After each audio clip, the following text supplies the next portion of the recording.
Hello, it's Randi Rhodes. Here's a clip from our show, and go to randyrhodes.com for the whole thing and a podcast. Buy a stinking podcast. Mary had a little man. The fault. We believe that all men are created equal. To the magnificent mosaic that is America. From radio beacon to radio beacon. I have a dream today. Change has come to America. Believe it. Knock, knock. Who's there? It's a figment of your imagination. Randi Rhodes Show. Turn up your mind. And it's challenging. And so I think it's a healthy thing for the Democratic Party to go through some reflection. I think it's important for me not to be bigfooting that conversation. I think we want to see new voices and new ideas emerge. That's part of the reason why I think term limits are a really useful thing. I think the Democrats should not waver on our core beliefs and principles. The belief that we should have an economy that works for everybody, not just a few. The belief that America, at its best, is inclusive and not exclusive. That we insist on the dignity and God-given potential and worth of every child, regardless of race or gender or sexual orientation or what zip code they were born in. That we are committed to a world in which we keep America safe, but we recognize that our power doesn't just flow from our extraordinary military, it also flows from the strength of our ideals and our principles and our values. So there are going to be a core set of values that shouldn't be up for debate, should be our North Star. But how we organize politically, I think is something that we should spend some time thinking about. I believe that we have better ideas. Yeah. But I also believe that good ideas don't matter if people don't hear them. And one of the issues the Democrats have to be clear on is that given population distribution across the country, we have to compete everywhere. We have to show up everywhere. We have to work at a grassroots level, something that's been a running thread in my career. I won Iowa not because the demographics dictated that I would win Iowa.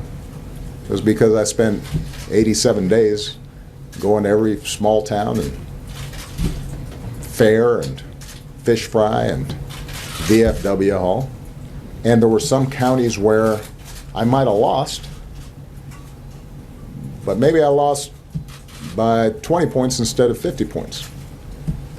There's some counties maybe I won that people didn't expect because people had a chance to see you and listen to you and get a sense of who you stood for and who you were fighting for. And the challenge for a national party is how do you dig in there and create those kinds of structures so that people have a sense of what it is that you stand for. And that increasingly is difficult to do just through a national press strategy. Yeah. It's increasingly difficult to do because of the splintering of the press. And so I think the discussions that have been taking place about how do you build more grassroots organizing, how do you build up state parties and local parties and school board elections you're paying attention to. Oh, no. State rep races and city council races. All, I think, will contribute to stronger outcomes in the future. And I'm optimistic that will happen. Oh, good for you. He's optimistic. He's the one. No, I know what he's saying. You know what he's saying? He's saying when he leaves the White House, he's going to organize. That's what he's saying. He's saying he's a community organizer from the core of his being, and that when he leaves the presidency, he is going to be a grassroots organizer for the democratic ideas, which are so much better than Steve Bannon's ideas. Steve freaking Bannon. I mean, I can't. It took my breath away. The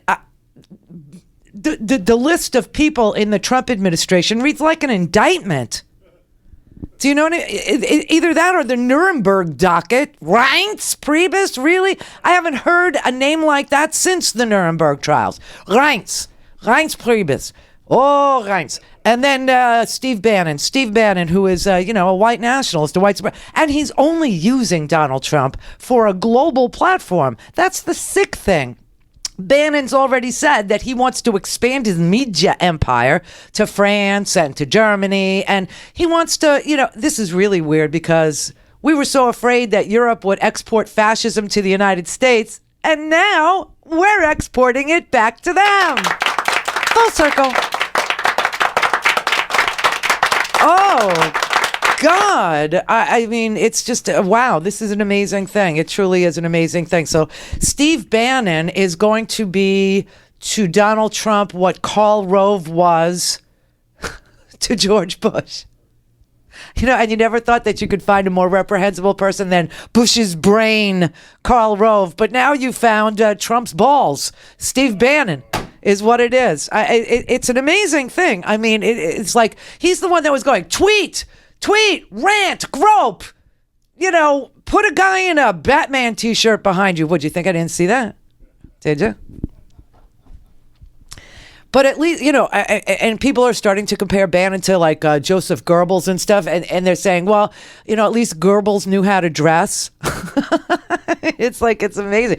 It's like for those of you who read, it's kind of like if Joseph Goebbels and Charles Bukowski had a baby. That's Steve Bannon. And I say that to the elite, for the ones of us that are left that actually read. Steve gets that joke. Hi, Steve. He says Bukowski gets it. He sent me. You got to look him up. Bukowski was a pretty drunk poet, but he nailed a lot of things. He nailed them really good. So I know, you're not supposed to, say Bannon is a Nazi because you're never supposed to invoke Nazis, but he brags about it. So what am I supposed to do? If they don't lift a finger to make it look like they're not Nazis, then how am I wrong for pointing that out? But somehow I will be. Just wait. Somewhere on Reddit right now and 4chan, trolls are saying, what? No, I mean, it's an amazing thing. So you've got this guy, Steve Bannon, whose loyalty isn't even to the United States. And he's got the ear of the president-elect. Oh, it just gives me the chills, He's a pan-nationalist, uber right-winger who's trying to, export into Europe the same 1930s fascism that we were trying to keep out of here. Now it's here and he's exporting it. It's all messed up, the whole thing. I mean, it's just, he's opening offices in Europe. Do you know that? Yeah. He's got one in London already, and now he wants to open one in France, where our biggest export is going to be fascism. Who the hell knew that? This is the time when I'm so glad my dad's passed away. You know what I mean? I've never said that before because I've never been happy that he's not with me. But the truth is, my dad fought in World War II across 3 continents to beat back fascism and, liberated a couple of camps. And if he saw this, if he lived through, I think he would weep. I really do. I think he would just, cry, because he lived his whole life with post-traumatic stress disorder after that. And he was never okay. He was never the same. He died in the VA hospital in California. And I just, I was looking at his medals over the weekend. He's got a Bronze Star and a Purple Heart and the 3-continent medal. I mean, my dad he really served. I mean, he really, really served. And he did a phenomenal job, but he never, was the same when he came back from war, because war is hell, and anybody who goes there knows that. And, I could just imagine my dad saying, I cannot believe that we're exporting fascism, that we are going to be the primary, creators and exporters of this kind of fascism. I mean, Bannon and Breitbart, they've been pushing European fascist parties like Geert Wilders in the Netherlands, whose slogan is, make the Netherlands great again.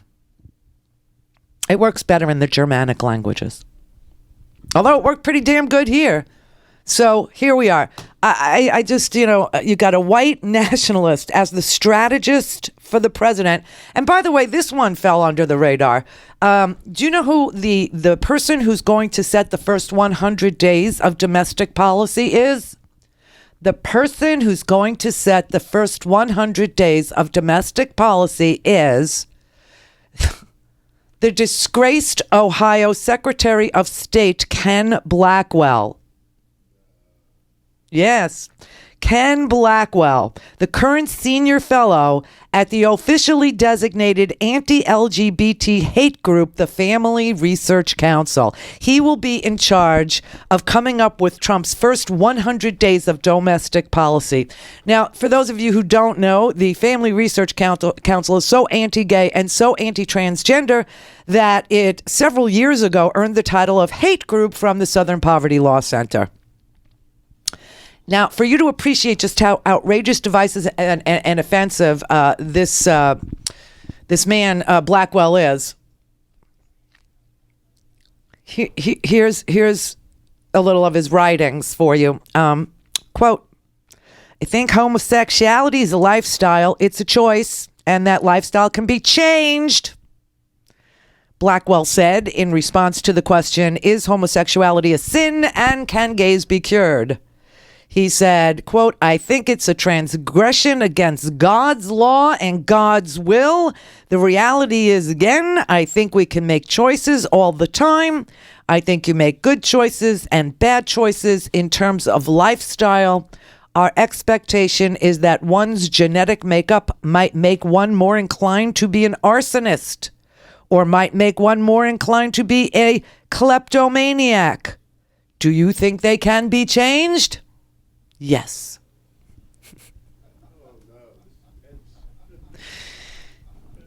Yeah, he's they're all about conversion therapy. Pence is, and Blackwell is. In fact, Tony Perkins, who used to be the head of the Family Research Council, he once reportedly gave the Ku Klux Klan, I know I say it wrong, too bad for the Klan, too bad for you, $80,000. Yeah.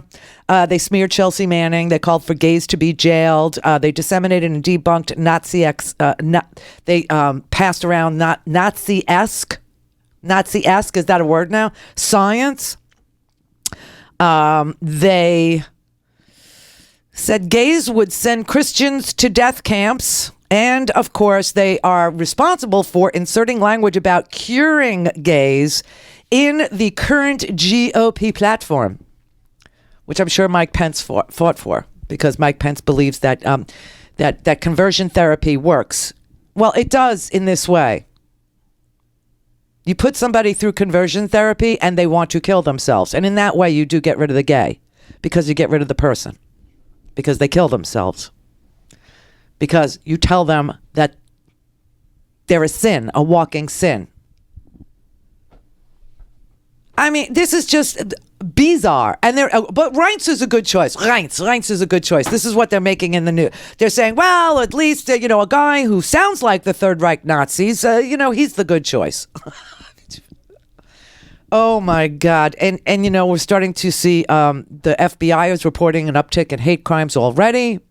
And you see that the entire whatever's left of the press, whatever, I don't know what will be left of the press. I'm not sure. Not much, I'm guessing. But whatever is left of the press now, they are all saying that, schools are having to issue warnings to their students. There was this horrible story. It's in the homework section. RandiRhodes.com, then do the drop-down menu for the homework, or just scroll down and click on homework and you'll get there. Just the saddest story from the University of Pennsylvania, where they, I can't believe I have to say this, I'll just read it because I can't make myself say it. Since Donald Trump was elected on Tuesday evening, reports of harassment, bullying, and racist graffiti have trickled out across the country. Burned pride flags in Rochester, New York. A student handing out deportation letters to classmates in California. Trump's name scrawled across the door of a Muslim prayer room at Columbia University at NYU in New York. Swastikas spray painted on store windows in South Philly. And, remember I did the compilation tweet? So just go to at Randi Rhodes and you'll see it there. And now a student at the University of Pennsylvania reports that black freshmen have been targeted and added to a group texting app entitled N-word, I can't say it, N-word lynching. Calvary Rogers, he shared this on Facebook. This is where I saw it too. Where it had already been shared by 3,000 people in 2 hours. In the post, which was screenshotted and shared to Twitter by activist and New York Daily News writer Sean King, Rogers explains that he spent the morning talking with the vice provost at Penn after he discovered the group.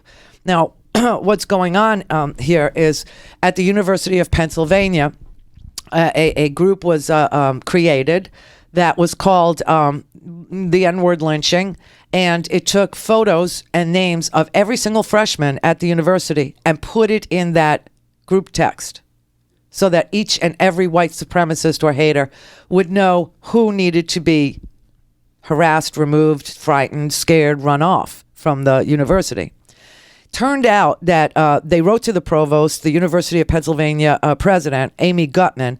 She published a statement saying that the school's investigating the origin of the group. She called it repugnant and horrible. She said, "We're absolutely appalled that earlier today, black freshman students at Penn were added to a racist GroupMe account that appeared to be based in Oklahoma. The account itself is totally repugnant. It contains violent, racist, and thoroughly disgusting images and messages. It's simply deplorable. Our police and information security staff are trying to locate the exact source and determine if any steps can be taken to block the account.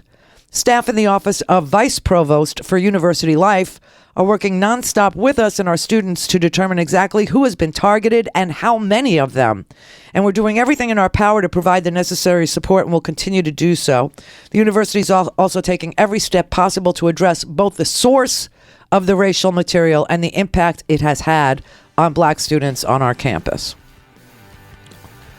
That's just one. And it turns out this was a group out of a university in Oklahoma. And they created the GroupMe page, and they went and researched the freshman black students in other colleges, like this one in Pennsylvania. And they are finding out who all the freshman black students are and putting them into a group text designed to reach that particular university so that the haters on campus, the racists on campus, the neo-Nazis on campus, the white supremacists, the white nationalists on campus can then go ahead and target these students and perhaps drive them out of their university. And Steve Bannon, the guy who published all this anti-Semitic racist stuff, is now the chief strategist to the president-elect of the United States. Clear for takeoff. Randi Rhodes Air Force. Air Force. RandiRhodes.com. Go to RandiRhodes.com for the whole thing and a podcast. Buy a stinking podcast.